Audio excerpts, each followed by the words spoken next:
So I'm cleaning up after Helene, cleaning up some branches, and look what I find. It's a little turtle. And he's a little water turtle. So I'm going to bring him down to the lake. He is pissed. He is not happy. Whoop, whoop, whoop. He just tried to bite me. Nope, nope. I'm not going to let you bite me, little turtle. I'm trying to help you out. You're going to be all right. I'm not going to eat you. You're going to be fine. Boy, he has a long neck, though. Woo! You, look at him. He ain't playing games.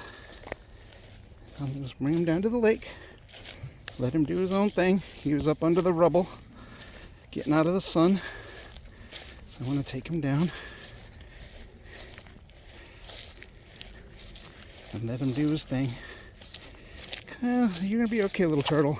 I happen to love turtles. Here you go. Here you go. Down you go. Whoa, there's all the midgets. All right, little turtle. Do your own thing. I'll catch you later.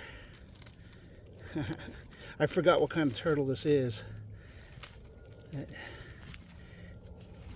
He's trying to hide now. All right, little turtle. Have a good one.